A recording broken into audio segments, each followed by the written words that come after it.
देखिए, नरेंद्र मोदी स्टेडियम हो या नरेंद्र मोदी खुद हो, है तो पनौती। सबसे बड़ा पनौती इस देश का ये तेली है, ये तेली है। हमारे यहाँ कान्हा और तेली को सुबह सुबह नहीं देखा जाता। कहते हैं सुबह तक कोई भी हिंदू समाज का आदमी इस चीज को पहचान ले। नरेंद्र मोदी पनौती। नरेंद्र मोदी नाम का ये जो हमारे देश में कलंक प्रधानमंत्री आया है कि जहां ये जाता है वहां सड़ाम फैला देता है, दिमाग खराब कर देता है। अभागा जबरदस्ती का जो पूंजीपतियों के द्वारा स्थापित किया गया देश के साथ दलाली करने वाला व्यक्ति है ये।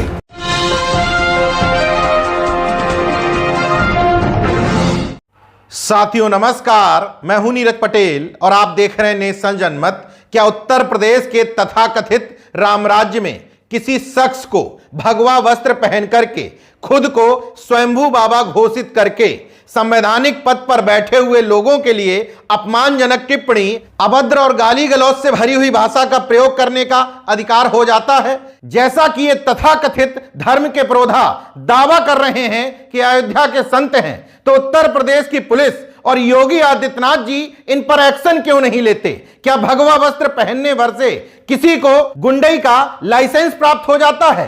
पीएम मोदी के लिए पनौती शब्द तो छोड़िए, ऐसे ऐसे शब्दों का प्रयोग किया गया जैसे शब्द सामान्य बोलचाल की भाषा में भी कोई शख्स ना बोले।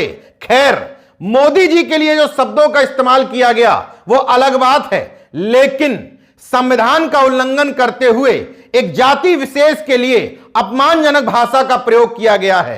मोदी जी को तेली बताते हुए उनकी जाति के खिलाफ न सिर्फ अभद्र टिप्पणी की गई, बल्कि ब्राह्मणवादी मानसिकता का परिचय देते हुए इस जाति के लोगों को देखना भी अशुभ बता दिया है। देखिए, नरेंद्र मोदी स्टेडियम हो या नरेंद्र मोदी खुद हो, है तो पनौती। चंद्रयान 2 में क्या हुआ था? पनौती गया देखने, गया ही नहीं, थल में बाहर था, चला गया। सबसे बड़ा पनौती इस देश का ये तेली है। हमारे यहाँ कान्हा और तेली को सुबह सुबह नहीं देखा जाता। कहते हैं सुबह तक कोई भी हिंदू समाज का आदमी इस चीज को पहचान ले। नाम में पनौती नहीं थी क्या कि जाना बहुत जरूरी था? मैं कितनी बार कहूं, ये आदमी इतना बड़ा पनौती है, ये मणिपुर गया दंगा हो गया और हम आराम से जीत जाते, लेकिन पनौती गया ना था देखने, ऐसे ऐसे करके दिखा। तो मैंने पहले ही कहा, मेरी भविष्यवाणी आज तक गलत नहीं हुई है। मैंने पहले ही कहा था ये मोदी पनौती है, लेकिन मेरी बात कोई मानता ही नहीं है। हालांकि पीएम मोदी की जाति को तेली साबित करना भी बीजेपी की एक साजिश ही है, जबकि पीएम मोदी की जाति मोड़ घांची है जिसका तेली बिरादरी से सीधा कोई संबंध नहीं। लेकिन उत्तर भारतीय तमाम प्रदेशों में जहां तेली समाज की आबादी ठीक ठाक है, उनको मूर्ख बनाने के लिए गाहे बगाहे बीजेपी खुद प्रचार करती है कि पीएम मोदी तेली बिरादरी से संबंध रखते हैं। स्वामी प्रसाद मौर्य जैसे नेता रामचरितमानस में लिखित जे वर्णाधम तेली कुम्हारा पर जब सवाल उठा रहे थे, कह रहे थे तेली कुम्हार जैसी जातियों का अपमान किया गया है, तमाम सारे लोगों को तकलीफ हो रही थी। लेकिन अब ये तथाकथित संत सीधे तौर पर एक जाति को टारगेट कर रहा है, तो इसके खिलाफ संविधान के उल्लंघन का यानी कि देशद्रोह का मुकदमा दर्ज नहीं होना चाहिए। मगर अफसोस, इस राम राज्य में भगवा कुर्ता, माथे पर तिलक, भगवा गमछा, मुंह में जय जय श्री राम के नारे गुंडई और अभद्रता का लाइसेंस बन गए हैं। अब अयोध्या के ही दूसरे तथाकथित संत को भी सुन लीजिए। मोदी जी को पनौती तो बता ही रहे हैं, अशुभ, अनिष्ट और जाने क्या क्या शब्दों से संबोधित कर रहे हैं। मेरा नाम परिव्राजक स्वामी दयाशंकर दास है। मैं संकेत दे रहा हूं शंखनाद के साथ। संकेत ये दे रहा हूं कि जब जब होए धर्म की हानि, बाढ़हि असुर अधम अभिमानी। नरेंद्र मोदी नाम का ये जो हमारे देश में कलंक प्रधानमंत्री आया है, नरेंद्र मोदी, कान खोल के सुन लो भाई, अपने तेल डाल लो कानों में। ये शंख की ध्वनि तुम्हारे कान के पर्दों के अंदर जानी चाहिए। अदूरदर्शी, एक अभागा जबरदस्ती का जो पूंजीपतियों के द्वारा स्थापित किया गया देश के साथ दलाली करने वाला व्यक्ति है ये। इसमें इतना ईगो है कि अपने अहंकार के कारण तो रावण का सत्यानाश हो गया, और इसके कारण चूंकि हम सब देशवासियों ने बड़े प्रचंड बहुमत के साथ इस आशा से, किसने बड़ी जुमलेबाजी करके, झूठ बोल बोल करके क्या क्या सपने दिखाए थे, कहीं खरा नहीं उतरा। इस आदमी के अंदर इतना अहंकार है कि जहां ये जाता है वहां सड़ान फैला देता है, दिमाग खराब कर देता है। जितने लोगों ने भी देखा होगा, इसके पहुंचने से ना तो खिलाड़ियों को प्रसन्नता हुई होगी और ना ही जो दर्शक थे सबका ध्यान भंग किया इसने वहां जाके।